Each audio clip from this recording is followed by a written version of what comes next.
Instalivros apresenta Fora de Série, Outliers, Malcolm Gladwell. O que torna algumas pessoas capazes de atingir um sucesso tão extraordinário e peculiar a ponto de serem chamados de fora de série?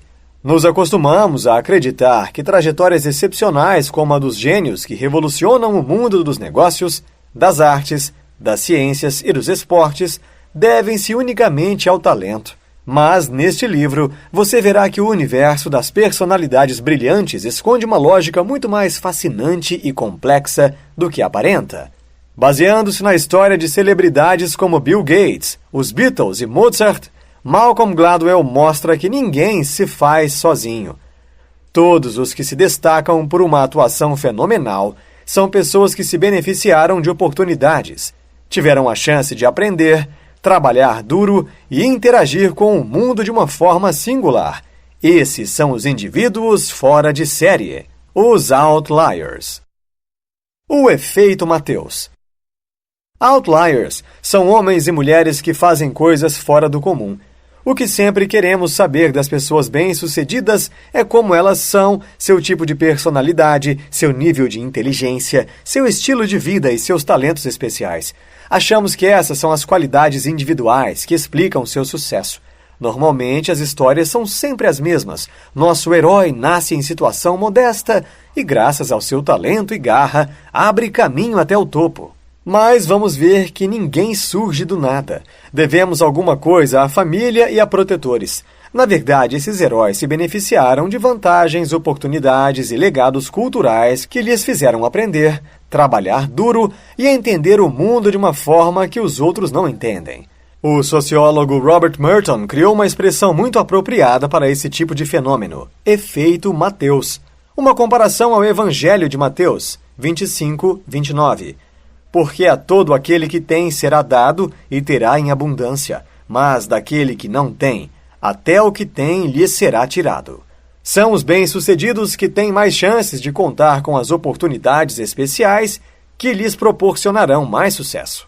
O sucesso é um resultado do que os sociólogos chamam de vantagem cumulativa. O jogador de hóquei, por exemplo, inicia sua carreira um pouco melhor do que os colegas.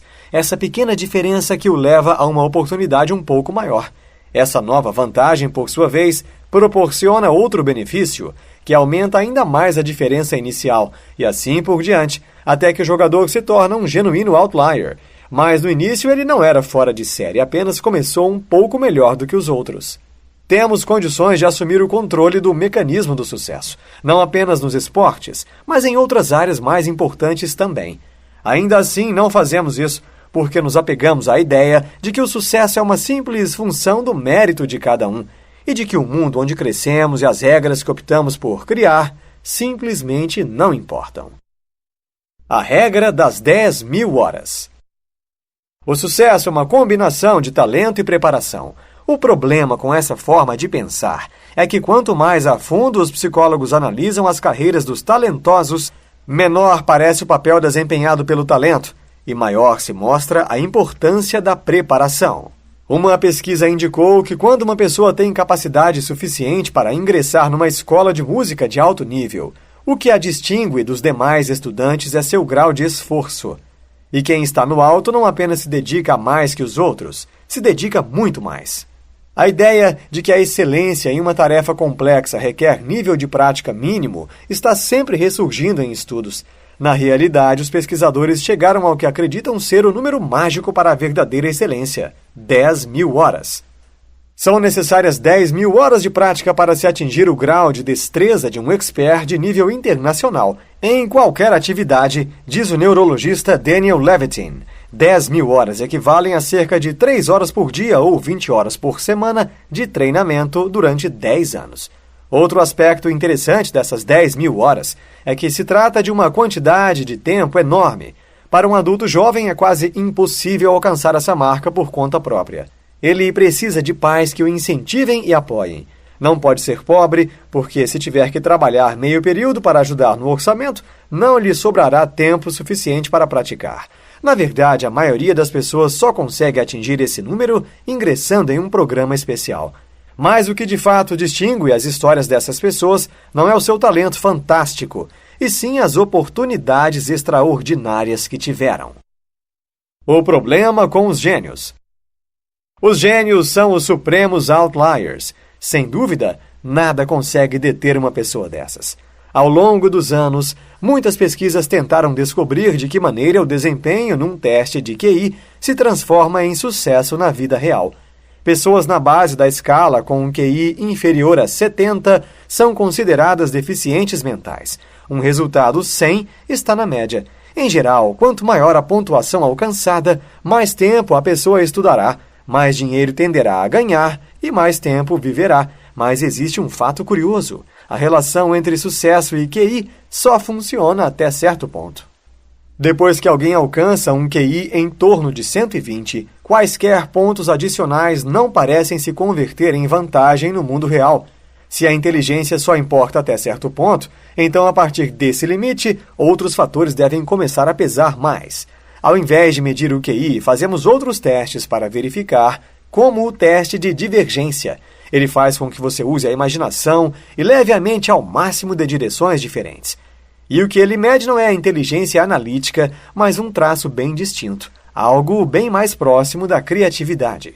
Para ser um advogado de sucesso, por exemplo, não precisa apenas de QI. É preciso também ter o tipo de mente fértil, trabalhar bastante e ser ambicioso como um vencedor do Prêmio Nobel.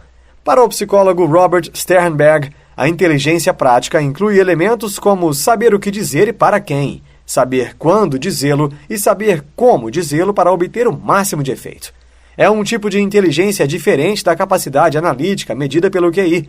Usando o termo técnico, a inteligência geral e inteligência prática são ortogonais. A presença de uma não implica a presença da outra. Uma pessoa pode ter muita inteligência analítica e pouquíssima inteligência prática, assim como pode ser rica em inteligência prática e pobre em inteligência analítica. O QI é um indicador, em grande medida, de habilidade que já nasceu com você.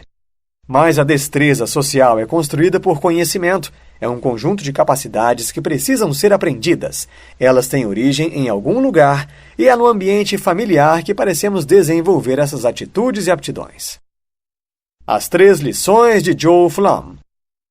Gostamos de contar histórias de pessoas pobres que enriqueceram porque sentimos que existe algo cativante na ideia de um herói solitário que luta contra terríveis adversidades.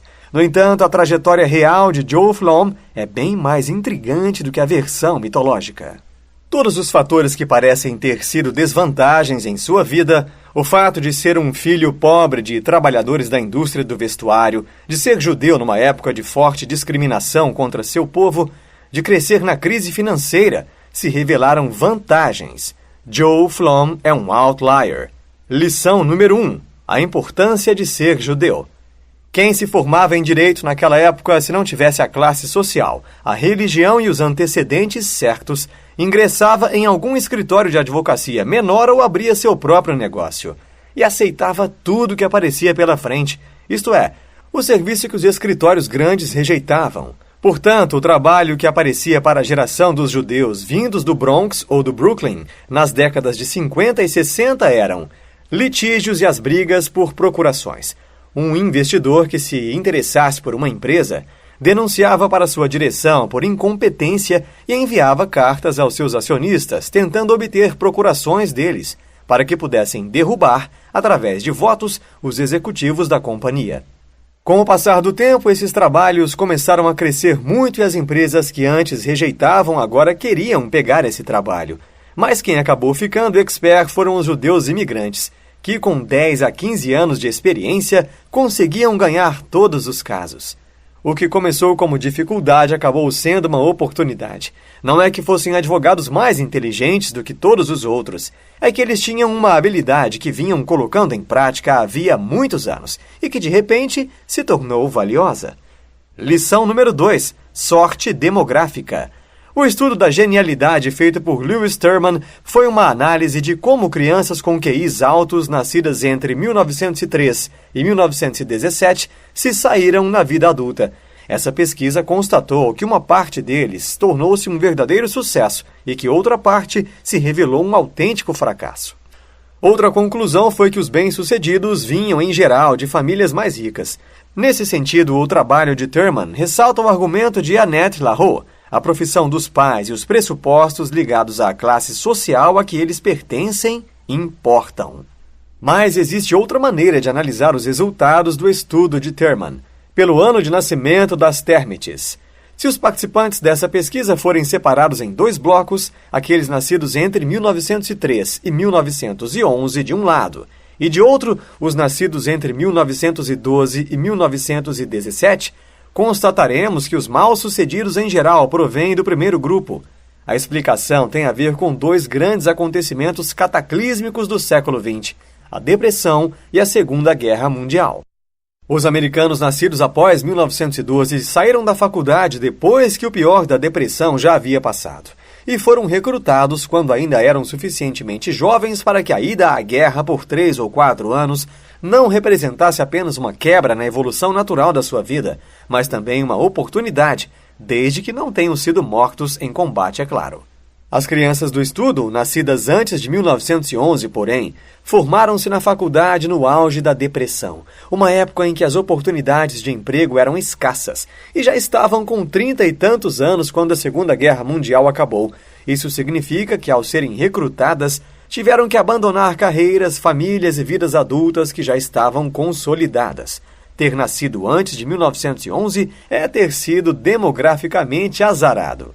A questão da possibilidade não vem apenas de nós ou dos nossos pais. Ela surge também da época em que vivemos, das oportunidades específicas que nosso local particular na história nos apresenta. Lição número 3. A indústria de confecções e um trabalho significativo. Louis e Regina Bourgenicht receberam uma oportunidade de ouro, assim como milhares de imigrantes que ali chegaram em navios. O mesmo ocorreu com seus filhos e netos, porque as lições que aqueles trabalhadores de confecções levavam para casa à noite revelaram-se fundamentais para quem desejava progredir na vida. As roupas não eram produzidas em uma única e imensa fábrica. Pelo contrário, várias firmas conceituadas criavam os padrões e preparavam os tecidos. Depois, o trabalho complicado de costurar, passar a ferro e prender botões era repassado a pequenos fornecedores de serviços. E quando um desses fornecedores se tornava suficientemente grande ou ambicioso, começava a desenhar seus próprios padrões e preparar seus próprios tecidos. Em 1913, havia em torno de 16 mil empresas na indústria de vestuário em Nova York, muitas delas como a confecção de Bourgenicht em Sheriff Street. Esses três fatores, autonomia, complexidade e relação entre esforço e recompensa são as qualidades que o trabalho precisa ter para ser significativo. Em última análise, não é quanto ganhamos que nos deixa satisfeitos, e sim o fato de estarmos realizando uma atividade a que atribuímos importância. Harlem, Kentucky. Na parte sudeste do Kentucky, no trecho da Cordilheira dos Apalaches conhecido como Cumberland Plateau, localiza-se a pequena cidade de Harlem, um lugar remoto e estranho, desconhecido da sociedade em volta, e poderia perfeitamente ter continuado assim, não fosse o fato de duas das famílias fundadoras da cidade, os Howard e os Turner, terem se desentendido. Uma noite, Weeks Howard e Little Bob Turner, os netos de Samuel e William, respectivamente, participaram de uma partida de pôquer. Eles acusaram um ao outro de trapaça e brigaram. No dia seguinte, encontraram-se na rua e, após uma troca de tiros, Little Bob Turner caía morto, atingido no peito. Um grupo dos Turner foi até a loja de artigos gerais e insultou a senhora Howard. Esta contou o incidente ao filho, Wills Howard, que na semana seguinte trocou tiros com outro dos netos de Turner, o jovem Will Turner, na estrada para Reagan, Virgínia. Naquela noite, um dos Turner e um amigo atacaram a casa de Howard. As duas famílias então se enfrentaram diante do tribunal de Harlem. No fogo cruzado, Will Turner foi atingido e morreu logo depois. Uma parte dos Howard foi então falar com a senhora Turner, a mãe de Will Turner e de Little Bob, para propor uma trégua. Ela não aceitou. "Não dá para limpar esse sangue", disse, apontando para a mancha no local onde seu filho havia morrido. Quando uma família briga com outra, temos um conflito. No entanto, quando muitas famílias se enfrentam em cidadezinhas como essas, acima e abaixo da mesma cadeia de montanhas, temos um padrão. Qual seria a causa dos confrontos nos Apalaches? Ao longo dos anos, diversas causas potenciais foram pesquisadas e debatidas. O consenso parece ser que essa região era assolada por uma espécie particularmente virulenta do que os sociólogos denominam de cultura da honra. Os legados culturais são forças poderosas. Possuem raízes profundas e vida longa. Persistem, geração após geração, praticamente intactos, mesmo quando as condições econômicas, sociais e demográficas que os geraram já desapareceram. Eles desempenham um papel tão importante no direcionamento de atitudes e condutas que não podemos entender nosso mundo sem eles. A teoria étnica dos acidentes de avião. É raro que na vida real acidentes aéreos aconteçam como mostrados no cinema. Uma peça de motor não explode ruidosamente. O leme de direção não se desprende de repente da cauda da aeronave com a força da decolagem. O jato comercial é quase tão confiável quanto uma torradeira. Acidentes de avião tendem a ocorrer muito mais como resultado do acúmulo de pequenas avarias e situações de desgaste. Os tipos de equívocos que causam acidentes aéreos são quase sempre erros de trabalho de equipe e de comunicação. Um dos pilotos sabe algo importante e por algum motivo não transmite essa informação ao colega. Um deles comete um erro, porém o outro não percebe. Uma situação delicada precisa ser resolvida por meio de uma série complexa de passos e os pilotos não conseguem coordená-los e pulam um deles. Há bastante tempo já sabemos que quando duas pessoas operam a aeronave em parceria, esse trabalho é mais seguro do que quando o copiloto está ali simplesmente para assumir o controle se o piloto ficar incapacitado. Os aviões são mais seguros quando o piloto menos experiente está à frente, porque ele não tem medo de se manifestar.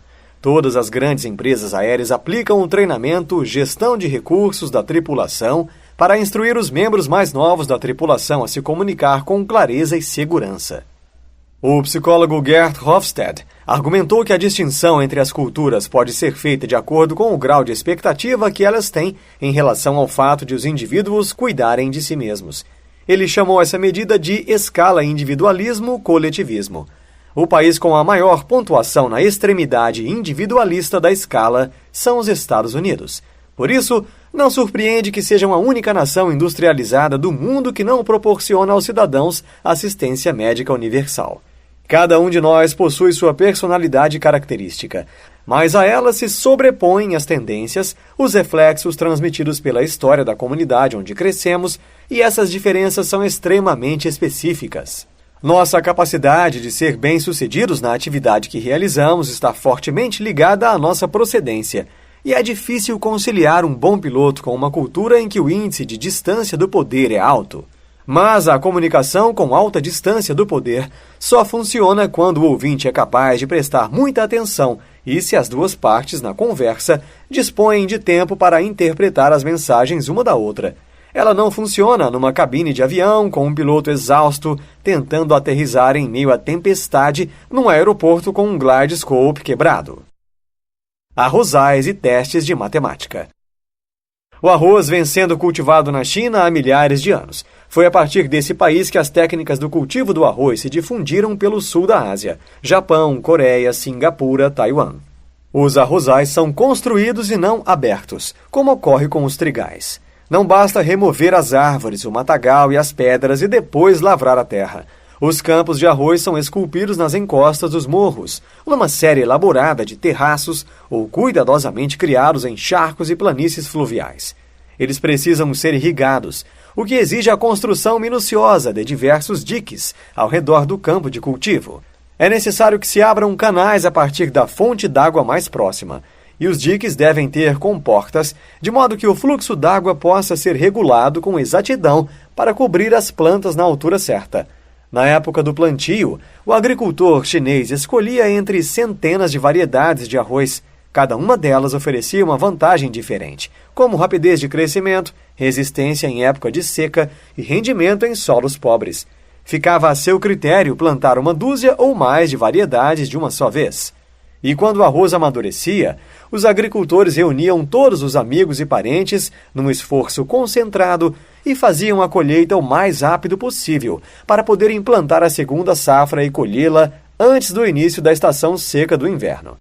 Quem quisesse ser alguém nessa parte do país tinha que possuir arroz. Ele fazia o mundo girar. E como não tinham muito dinheiro para melhorias tecnológicas, eles gerenciavam o tempo e, com eficiência, faziam escolhas mais adequadas. Estão sempre trabalhando muito mais do que qualquer outro lavrador. Na risicultura, há uma grande relação de esforço e recompensa. Quanto mais se trabalha, mais ele produz. Além disso, é um empreendimento complexo. O risicultor não se limita a plantar na primavera e colher no outono.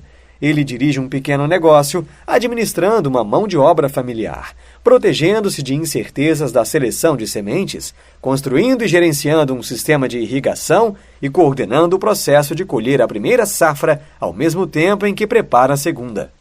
Em qualquer universidade, os estudantes dirão que os colegas asiáticos são os que mais permanecem na biblioteca por um longo tempo, depois que todos os outros vão embora. Compreensivelmente, algumas pessoas de origem asiática ficam ofendidas quando se fala assim sobre sua cultura, pois sentem que o estereótipo está servindo como uma forma de depreciação. Mas a crença no trabalho é, na verdade, algo belo. Quase todas as histórias de sucesso que vimos neste livro até agora envolvem alguém ou algum grupo que se esforçou mais do que seus pares. Dar duro é o que as pessoas bem-sucedidas fazem, e a virtude da cultura formada pela labuta nos arrozais foi proporcionar aos camponeses uma forma de encontrar significado em meio a toda aquela adversidade e pobreza. Essa lição serviu aos asiáticos em muitos empreendimentos, porém raramente com tanta perfeição quanto no caso da matemática. Às vezes pensamos que ser bom em matemática é uma capacidade inata. A pessoa a tem ou não. Para Schoenfeld, porém, mais do que uma capacidade, trata-se de uma atitude. Domina a matemática quem se dispõe a tentar. É o que ele procura ensinar aos alunos. O sucesso é resultado da persistência, obstinação e disposição em se esforçar por 22 minutos para entender algo que levaria a maioria das pessoas a desistir após 30 segundos. Tudo o que aprendemos neste livro nos diz que o sucesso segue uma rota previsível. Os bem-sucedidos não são os mais brilhantes. Também vimos que o êxito não se resume à soma das decisões e dos esforços individuais. Os vitoriosos são aqueles que receberam oportunidades e que tiveram força e presença de espírito para agarrá-las. Para obtermos o máximo em potencial humano, basta identificarmos as pessoas mais promissoras. Olhamos para Bill Gates e dizemos: nosso mundo permitiu que aquele adolescente de 13 anos se tornasse um empresário tremendamente bem-sucedido. Mas essa é a lição errada. O mundo só deixou que uma pessoa de 13 anos tivesse acesso a um terminal de dados com tempo compartilhado em 1968. Se 1 milhão de adolescentes tivessem recebido uma oportunidade idêntica, quantas outras Microsofts existiriam hoje? Quando compreendemos mal ou ignoramos as verdadeiras lições do sucesso, desperdiçamos talentos. Insta Insights. O sucesso é uma combinação de talento e preparação. De nada vale um QI alto se não houver esforço. As possibilidades variam de acordo com a época em que nascemos. Pessoas fora de série persistiram e se esforçaram mais do que as pessoas comuns. Neste livro, você aprendeu que outliers são pessoas consideradas fora de série, que possuem, além de inteligência elevada, uma ótima visão de oportunidade e uma incrível força de vontade, que, associada a vantagens e oportunidades, fazem deles pessoas de sucesso. Não só o talento fará o sucesso aparecer, é preciso se esforçar e atingir as 10.000 horas de experiência, não importando a área. É preciso um pouco de sorte. Nascer no local certo, na época certa, junto ao seu talento, é o que faz um outlier. Gostou e quer aprender mais? O Insta Livros recomenda a leitura de A Arte de Fazer Acontecer, Josh Waitzkin.